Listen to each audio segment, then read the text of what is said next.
What's up, everyone? Welcome back to the Landlord Chick podcast. So, I actually had a listener request for some productivity hacks, tips, particularly regarding how to handle as much as you can during the day when you have a 9 to 5 and you're still trying to grow your real estate business in the morning or in the evening. So, I thought we kind of dive into some of the most recent, productivity or organization hacks that I have because I've truly begun to realize that you can't separate those two topics. Like being organized definitely plays into how productive you are. So, in this episode, we're going to kind of dive into how I manage to stay organized and stay semi efficient. So, as I said in the intro, I've really begun to understand how much your organization is linked to your productivity. And we're not just talking about like your physical files or your documents, but just in the sense of how you're organizing your thoughts in your to-do list, how you're planning them out, and then that leads into how you're allocating your time. One of the biggest things is that people sometimes underestimate how much organizing your thoughts plays into how productive you are. Because if we don't organize our thoughts on a consistent basis, what happens is we lose track of things in our mind and they never necessarily get any attention. They don't get any time put towards them. Now, I don't care what age you are. And obviously, as we get older, the brain sort of decreases in power, works differently, so on and so forth. Here's the thing. I think at any age, if you are not doing like a brain dump and then organizing your thoughts in some fashion, pen and paper, electronically, whatever, you're likely losing track of good ideas. You're losing track of things that maybe are important that should be done, or you're losing track of things that are urgent and aren't getting done. So that's why I think it's really important that one of the first steps for productivity and efficiency is actually just clearing your head of your to-do list and putting it somewhere first, just pen and paper, brain dumping everything, and then taking that brain dump and then putting it into its own organizational system. So I like to do a brain dump, like honestly, I would like to do it weekly, but I probably maybe do it more monthly now. And I tend to do it now. I've noticing when I'm planning out my projects or my Thrive projects for the month, as I call them. And this one we'll talk about in a little bit, but those are projects that I specifically say I'm going to get done. And I call them my Thrive projects because they're ones that are meant to propel myself or my business forward.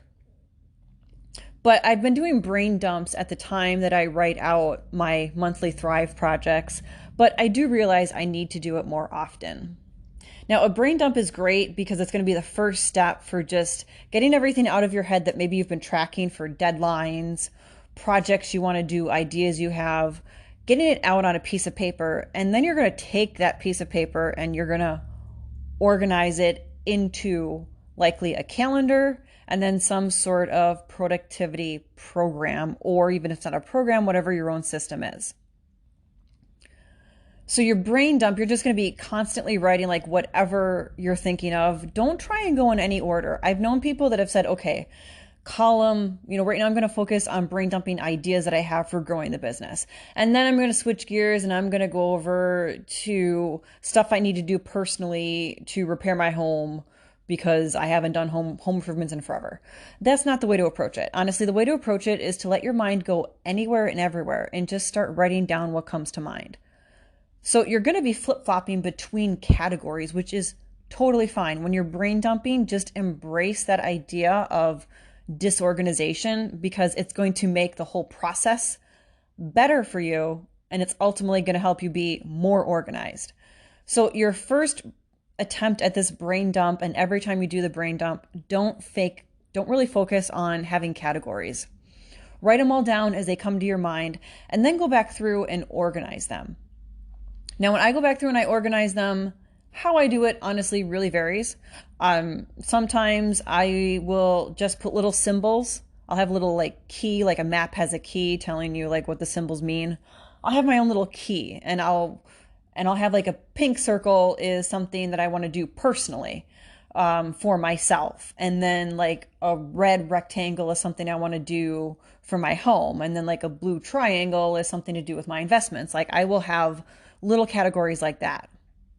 Other times, what I'll do is sometimes I'll just go and take that piece of paper and I'll rewrite it onto another sheet of paper and then make the category columns there. You do whatever works best for you. Usually for me, it depends on the length of the brain dump. So how many items I actually took out of my brain and put onto paper. If it's a long brain dump, like maybe it's 2 sheets of paper, then what I'm usually going to do is just use the symbols. But if it was only 1 sheet of paper and it really wasn't too many thoughts, like maybe 20 to 25, I'll go ahead and rewrite it to organize it. Now, once I've done that, what I'll do is I use Trello. So Trello is a great program for calendaring in the sense of your projects. It's tracking your projects and it's keeping things in tabs that are kind of like at your fingertips that you know you want to be able or need to reference. So what I'll do in Trello is I have a few different boards, and then the boards have columns and I create different columns. So I'll have a board which is dedicated to the rental investments that I own. And then each of my properties has their own column in there. And then I can add these cards, which are basically tasks or notes under each property. And then I have additional columns as well, because obviously there are some things that apply to maybe the entire portfolio and not an individual property. So I do have additional columns. Then I have another board, which is just personal stuff. Then I have another board, which is for real estate sales. So my activities as a realtor. Then I have another board for property management. But then more importantly, I have another board, which is called my focus board. And that is where I put the things that I want to currently focus on in the month that I'm working on. So this is where I put like my Thrive projects. So some of my Thrive projects might originally end up on an individual board. So maybe under the board for my property management company or my realtor services. And then I'll move that card from that board to the focus board because I know I'm going to be working on that this month because I've made it one of my Thrive projects. Also in my focus board, I put things that I know have to get done like immediately, in the sense of like for sure that month, maybe in the next week or so. I put those in that focus board because then every time I go in that focus board to work on my Thrive projects, which I have allocated time for, I'll see these other things I have to do. I'll be like, okay, in my next doer slot of time, I'm going to get these things done as well. I'm going to work on this one, and this one. So Trello's been a huge organization factor for me, and it's great for tracking projects and future projects. For instance, I just had to put in there that I need to do a write-up for a particular organization that I'm a part of, and I need to have it done in August or at the end of August. So I created it in Trello as a card in the board that it belongs in, and I attached a due date to it and a start date to it. And so what happens is when I go into Trello in the calendar view, I think I have calendar view because I have the premium version. When I look in August, I'll see, okay, I have to start that write-up. So I'll move that card from that individual board over to the focus board. And that tells me, okay, this is one of the things I've got to get done this month. And I see the deadline, the due date of when I want it done right on the front of that card then. So that's been a huge help for me organizationally speaking. So I highly recommend you do a brain dump, do it consistently, and then you use some sort of system for organization. You don't have to use Trello. I'm not here to like promote Trello. This isn't sponsored at all. There are obviously other ones out there like Asana or Monday. There's a lot of people that just run their lives with Google Calendar and maybe Google Keep or the Apple equivalent of it. That's absolutely fine. There's no problems with that. What I encourage you to do is research a couple systems, whether it be pen and paper, getting a calendar like a day timer or day spring calendar, or look into various products that exist out there and figure out what works for you. The worst thing you can do is take someone else's system and strenuously try to make it work for you. You want to have a system that works for you unabashedly. You want a system that you have no issues navigating and working and getting it to do what you need it to do to help you keep organized and stay productive. So don't force yourself to use someone else's organizational or productivity system. Find out what works for you and use that one. There's way too many people that get caught up in knowing that, oh my gosh, Bill Gates does this, so I need to do the same exact thing. And I'm not even saying he's put out there like how he does any of this, but there are people out there that would say, oh my gosh, if Bill Gates does it, it's got to be phenomenal. So therefore, I've got to make this work for me. Like I've got to really kind of stress out and make this work for me because otherwise I'm never going to get organized. I'm never going to be amazing like Bill Gates. That's totally the wrong way to look at it. That system works for him and the way his brain thinks. Find a system that works for you and how your brain thinks. Now, as I go through my working week, what I am doing is I'm coming back to Trello, which again is my system. And in there, I am putting down the individual items that need to be addressed, whether it be, the next week, that week, or a month from now. I'm putting it all in there. So everything that I need to do is located in there somewhere on a board.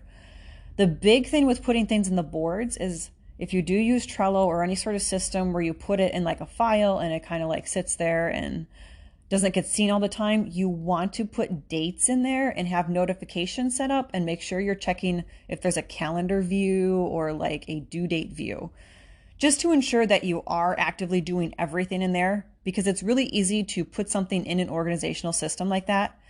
And maybe you don't go into that particular folder or board, and then you forget you have to do that.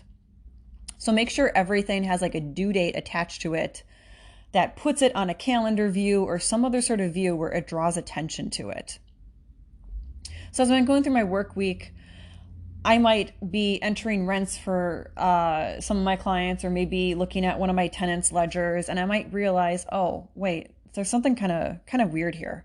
I should come back and look at this at a future date. And so what I'll do is I won't stop and do it right there. And that's a really big productivity tip that we'll get to. But instead, what I'll do is I'll put it on a card and I'll do it later. The reason I don't do it in that moment, it's because you want to limit the number of distractions you have, not just in the sense of checking your email and like a TV going in the background, but also in the sense of doing this like stop and go, stop and go, stop and go. So you start a particular task, you get into it, you see something else that's a little sketch or hinky with something, and so you stop the original task and then you go and fix what you found that's wrong. And you're and what you're doing is start, stop, start, stop, start, stop. That's a very bad way to approach this. What you want to do is just have hyper focus on that task that you originally started. Anything that comes up that you found you have to fix, or another awesome idea you had, write it down on a piece of paper, go over, put it in your Trello board, your Monday board, whatever, wherever you're going to keep it. And don't actively do it in the moment unless, of course, it's 100% urgent, like it needs to be done right now. So here's an example of that. If I'm working on doing a security deposit reconciliation for a tenant, obviously, if I find something in their ledger that I need to adjust, I'm not going to create a Trello card for it because I need to make that adjustment before I actually finish up their security deposit reconciliation. Or maybe I notice that their lease isn't uploaded. And for whatever reason, it never was. Well, I like leases being uploaded there. So what I'm going to do is I'm going to go and I'm going to get that lease from my cloud drive, and I'm going to upload it into the property management software before I close that tenant out. I do it this way because I don't want to have to come back to the tenant after I've maybe closed everything out, I've reconciled their security deposit. It doesn't make sense to come back into that tenant later and do it. So I just do it right now. But let's say I'm in somebody's tenant file because I want to get their phone number to get them a call, but then I see that their email isn't in the system for whatever reason. I'll just create a Trello card that says, get Kathy Green's email address in property management software. And that way I'll have that card there. It'll probably go on the focus board because it's one of those small tasks I don't want to lose track of. And at some point when I have my doer slot, which we'll talk about next, I'll go ahead and take care of getting Kathy's email into my property management software. Now with my doer slot is where I take care of the things that need to get done that aren't going to grow my business, that aren't meant for any sort of activity that is personal or is not meant for necessarily me. that's when I do those sort of tasks, is in my doer slot. I'm doing things for other people or the day-to-day operations for the sake of my company. That is my doer slot. So my doer slots are incredibly important for getting the things done that other people need from me or would require of me. And I say or would require of me because obviously, like, fixing the little things in the tenant ledger, stuff like that, that would be stuff that would be expected of me from the tenant or from the owner. It's not necessarily something they asked me to do, but it's something I should be doing. So that's a doer task. Then I have things that are finder tasks. And these are the ones that I do that are going to promote my business. Now, doer and finder tasks, I'm not going to take credit for this. This is a piece of Ryan Serhant's productivity tips. He does doer and finder time slots. I've taken those and I've made them my own little versions of them. So again, the doers are where I do things for other people that they need of me or that they expect of me. Finder time is what I'm doing for building my business, particularly in the sense of finding new leads, finding new business. Everything regarding that is in the finder time. This also includes set times where I do follow-ups. So whether it be just like following up with previous leads that maybe were warm but then turned cold, or were hot then turned warm, then I'll also touch back to maybe contractors, people that I haven't used in a bit, and I just want to like keep myself in the front of their mind so that when I need something from them, they're going to jump. That's something I've talked about previously in like networking episodes, things like that. So that's another thing that I'll do in the finder time, the touchback time, is just reach back to people that are either leads or contractors, people I want to have that know me on the front of their minds. I want these people to be able to know me without really thinking about it.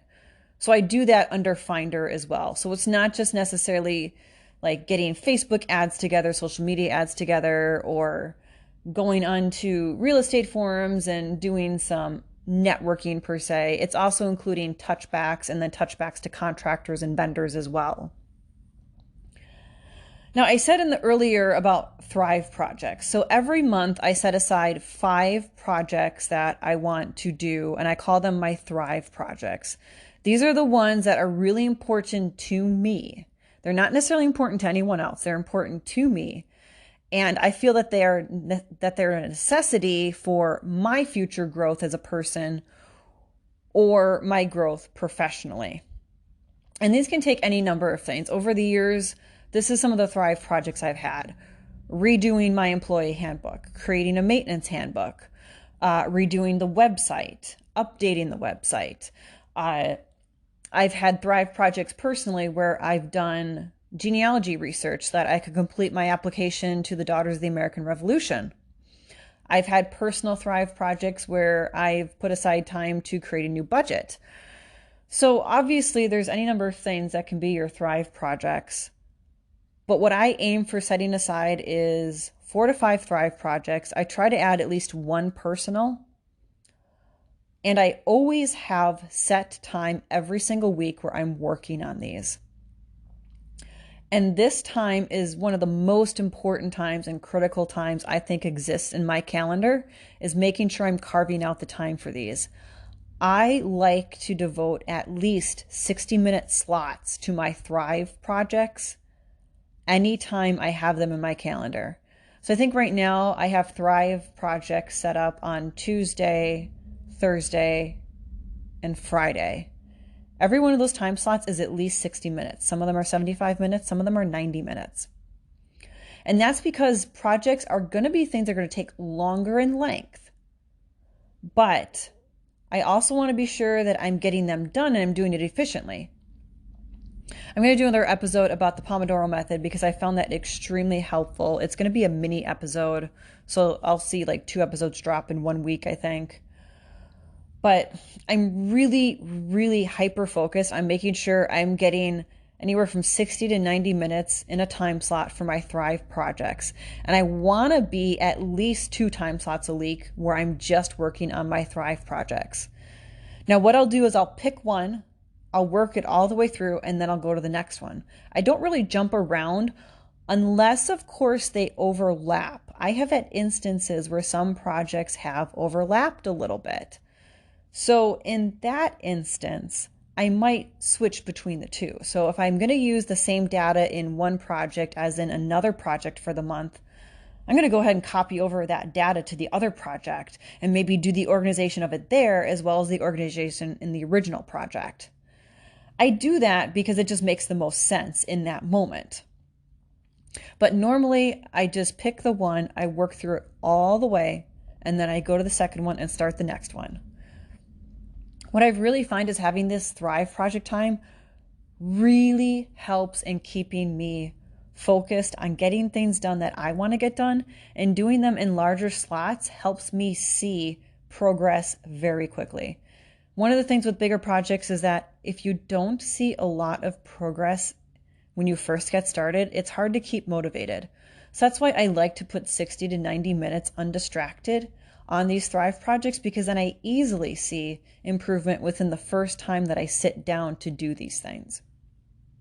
So I think it's really critical for motivation and just for the sense of productivity to spend 60 minutes at least in each slot for doing your Thrive projects.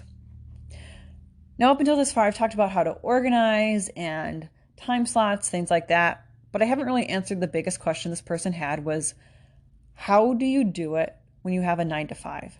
Because this person still works a 9 to 5.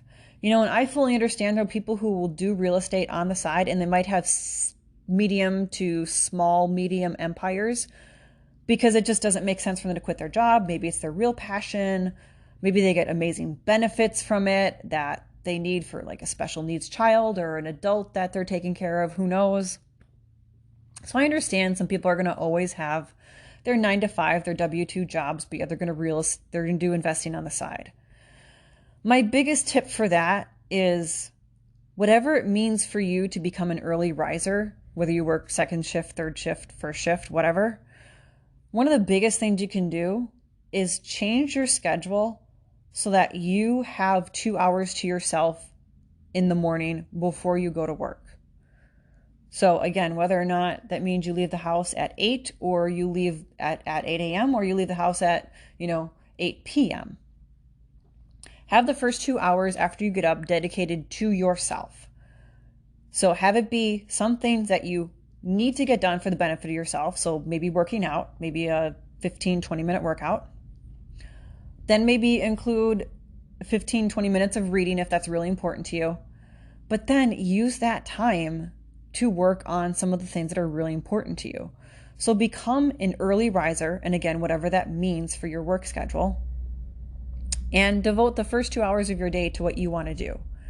Too many people just get up when the alarm gets off, go in the shower, take a shower, make their coffee, have breakfast, watch the Today Show, and then go directly to work. And they haven't done anything for themselves yet. That's the really easy trick to fall into when you have a W-2 job. So the best thing you can do to start to set yourself apart is to keep the first 2 hours of the morning to yourself, which means getting up a little bit early and maybe going to bed a little bit earlier. You might not have to. There's a lot of people who, if they don't stay up and Netflix and chill until midnight, they still go to bed at let's say 10, but they get up at 7. They're getting way too much sleep. So what I would consider doing is, in that instance, I would push my wake up time from 7 to 5. I would probably go to bed about 10 o'clock, assuming I'm a person that's quick to fall asleep. And I would have those first 2 hours in the morning to myself. Now, when I'm done with work, what I would do is obviously the first 90 minutes are going to be commuting. It's going to be getting home. It's going to be decompressing a little bit. And it's going to be probably handling, kids getting home from school or making dinner. And then once those 90 minutes are done, it's going to be eating dinner. It's going to be family time. And then after the kids are in bed or they're down in their playroom, it's going to be a little bit of significant other spouse time, relationship building there, 30, 35 minutes. Then there's still going to be about 90 minutes left that you could use on your Thrive projects or things that are really important to you. Instead of sitting there for the next 90 minutes and doing Netflix and chill or Maybe, as crass as this sounds, instead of spending all those 90 minutes with your kids, maybe spend 60 minutes on your projects and an extra 30 minutes with your kids. Just kind of tweak with your before work and your after work time and make it work for you. Some great mini tips that I've heard and that I know people use, and some of these have been said a lot, so they might not be brand new, but just in case they are. Use your commute instead of listening to the morning shows on the radio. Use like the majority of your commute to watch, not technically watch because you're probably driving, but listen to motivational videos, motivational podcasts, or podcasts related to what you're trying to build on the side. So that'd be a great time to catch up on these episodes. Wink, wink, nudge, nudge. And maybe you do the same with your lunch hour and then obviously your commute out. What I will say is I like people to devote the last like 7 minutes of their commute to doing whatever puts them in a happy mood. So play that happy song that really gets you pepped up for the day, or maybe have something downloaded to your phone, like a little mini video that always makes you laugh. Maybe it's a clip of your favorite TV show that always makes you laugh. I really like people to have the last 7 minutes of their commute devoted to putting themselves in a good mood. So devote the last 7 minutes of your commute to that, but use the rest of it for podcasts or videos while you're driving to work. Use your lunch hour. It's totally fine to use your lunch hour to get some exercise. That's another great tip. So there's a lot of people that what they do is they kind of work through their lunch. So what they'll do is they'll take their lunch, but they'll go to the gym or they'll walk outside at a brisk walk. And then they'll come back and they'll eat lunch while they're working. Given the fact that a lot of companies are understanding how important like being physically fit is to people, it's much more normal now to sort of eat at your desk while you work, because we're recognizing that hour of lunch that we give employees is likely being used for other things, either errands, but it's also possibly being used to improve themselves. So it's totally fine to be that person that eats at your desk, assuming your job isn't to like be on the phone 24/7. If you're a receptionist at a very busy law firm, or maybe you're someone who's in charge of customer relations, which means your only job is to really take calls, obviously maybe eating at your desk isn't going to be the most efficient use of your time then, because your food's going to get cold, or you're going to find yourself eating like over the course of 2 hours versus eating over the course of like 20 minutes. Tweak it as needed. Another productivity hack I would definitely recommend is maybe just seeing if you can carpool, or is there a way that you can take public transportation? Because even though you might wait a little bit longer to get home, if you can use public transportation and you can use that time to, let's say, not just listen to a podcast, but like write stuff down and do stuff that requires more deep thought. If you can do those things during that time frame of your commute, that would make it amazingly more efficient for you. Because there's only so much we can multitask on when we're driving, because if we multitask too much, that's how accidents happen. It's one thing to like, if you're a guy, shave on the way into work while listening to a podcast, but you're not going to be like writing out your to-do list while driving, or you're not going to be like perusing the MLS for deals while you're driving. Obviously, that's something you can't really multitask with. So if you have the option of using public transportation or a carpool, even if it's just like 2 or 3 times a week to give you that hour and a half extra where you can just focus on those tasks before you get home and get distracted by kids, spouses, obligations. If you can do those things on that commute, I think you're going to see a pretty big change in how fast you can propel yourself forward in your real estate investing career. All right, guys, this has been a jam-packed episode. Another one reaching 30 minutes. I know I said I wasn't going to do these, but they just keep happening and happening. So I hope you guys have a great week. I hope these tips work out for you. If you have any questions about them, please hit me up over on Instagram at LandlordChick. Love to hear from you guys there. You can find me on BiggerPockets. You can find me on Facebook as well. The Spunky Realtor. I think if you search for that, I'll come up. Anyway, guys, I hope you have a great week, and I will talk to you next time.